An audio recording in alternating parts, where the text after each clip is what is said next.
Assalamualaikum warahmatullahi wabarakatuh. Oke, kita lanjutkan. Nah, sekarang praktisnya bagaimana? Ini menarik. Ini bagi banyak orang titik lemahnya etika masa depan. Jonas sendiri juga menyerahkan pada kita pada akhirnya. Bagaimana seandainya manusia hari ini tidak ada yang mau tanggung jawab?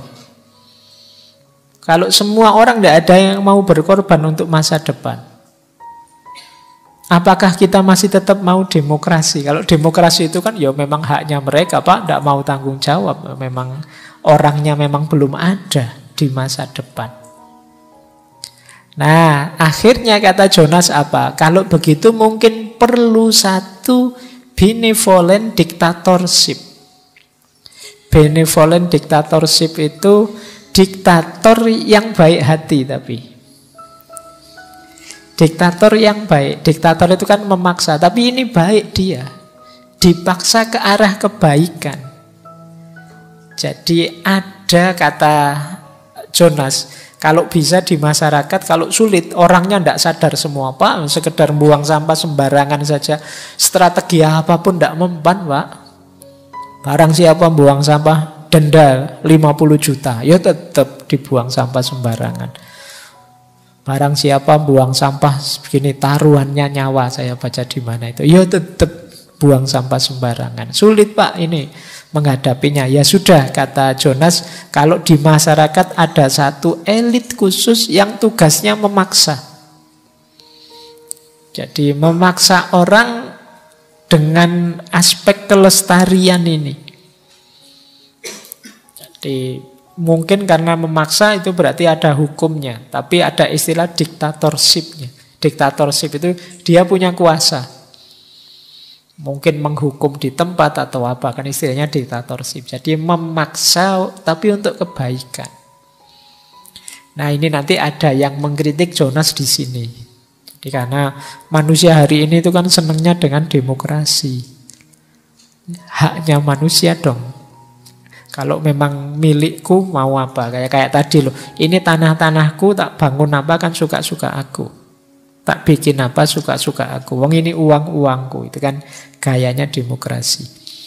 Maka kata Jonas, kalau memang sulit, bikin saja pasukan khusus, pasukan elit untuk benevolent dictatorship, yang bisa memaksa kita melakukan kebaikan. Wong manusia itu kadang-kadang memang harus dipaksa. Kalau disuruh sadar sendiri, saya tunggu dia sadar, Pak, lama. Tidak sadar-sadar, kadang-kadang sudah mengalami macam-macam, ya tetap tidak sadar. Ya pernah sadar sebentar tapi lupa lagi. Kalau sudah kena kepentingan, kena uang, kena itu biasanya lupa lagi sudah. Maka boleh ada benevolent dictatorship, kata Jonas. Meskipun nanti banyak yang mengkritik. Dan Jonas sendiri bilang, bagaimana mekanismenya, sejauh mana kekuasaannya, ya silahkan dirumuskan sendiri-sendiri. Saya tidak tahu, ya sesuai lokal tempatnya masing-masing. Tapi yang penting pesannya Jonas jelas, bahwa ini penting loh.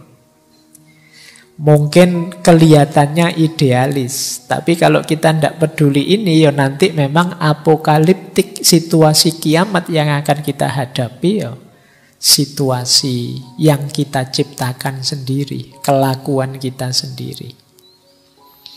Jadi termasuk efek-efek teknologi tadi. Ya kalau ada perilaku teknologi, efek dari teknologi yang merusak hidup manusia, termasuk merusak generasi yang akan datang, yuk kita harus berani memaksa agar tidak ke sana. Makanya kalian jangan protes kalau situs-situs kesayanganmu diblokiri oleh Menkominfo. Sendak apa lah, itu mungkin pertimbangan masa depan. Jadi ikuti rumusnya Jonas ini. Terpanggillah untuk ikut bertanggung jawab. Karena ini hubungannya dengan generasi. Baik, terakhir ini ada quote dari Jonas. Kata dia, bagi kita semua, pengetahuan bahwa kita hari ini ada, tetapi singkat saja, dalam batas waktu yang tidak bisa kita nego sesuai keinginan kita. Mungkin kesadaran ini penting, pengetahuan ini penting sebagai masukan untuk menghitung hari-hari kita dan membuatnya berarti. Mari kita ketahui, mari kita sadari, sekarang kita ada, besok kita tidak ada. Waktu kita terbatas. Eksistensi kita nanti dilanjutkan oleh generasi setelah kita. Maka kesadaran ini ayo dijadikan titik pijak untuk menghitung apa yang bisa kita lakukan. Apa yang berarti dan bermakna yang bisa kita jalankan. Tidak usah merasa masih muda. Oh, saya masih muda, Pak. Ya, itu kan pikiran kayak gitu kan orang-orang tua. Waktu kita terbatas. Waktu saya masih panjang kok, Pak. Tidak ada jaminan. Banyak yang lebih muda itu yang berangkat duluan. Coba kamu hitung, ayo yang kemarin di Stadion Kanjuruhan itu. Anak-anak muda semua. Jadi jangan merasa lebih muda berangkatnya nanti-nanti. Saya sudah lebih tua. Kalian yang masih muda tidak jaminan juga. Maka tidak usah mikir itu, sadari saja waktu kita terbatas. Tidak panjang. Kalau kita tidak segera melakukan perbaikan, ya generasi yang tadi kita keluhkan dengan berbagai problem, tidak akan bisa terkoreksi jadi lebih baik. Jadi ini PR kita semua, mumpung kita pas lagi sadar. Mungkin ya pas lagi di ruangan ini, nanti keluar tidak sadar lagi. Tapi saya wanti-wantikan itu. Makanya istilahnya Jonas, etika masa depan. Sistem moral yang mempertimbangkan masa depan. Tidak moralitas yang egois, yang mikir aku saja, diriku saja sekarang.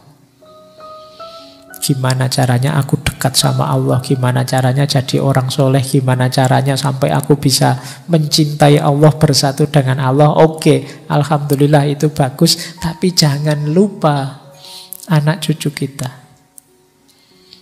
Jangan tidak peduli sama mereka, karena mereka pun hakikatnya titipan Allah yang diamanatkan pada kita, bagian dari tanggung jawab kekhalifahan kita.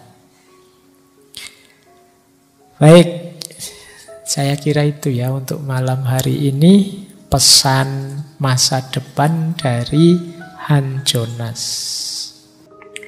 Oke, untuk malam hari ini saya cukupkan sekian dulu. Mohon maaf kalau ada yang kurang berkenan, mungkin 1-2 kekurangan apa, mohon dimaklumi. Kalau ada kekhilafan, kealpaan yang teman-teman ngerti benernya seperti apa, ya silahkan disampaikan. Kurang lebihnya mohon maaf. Wallahul muwaffiq, wallahu a'lam bissawab. Wassalamualaikum warahmatullahi wabarakatuh.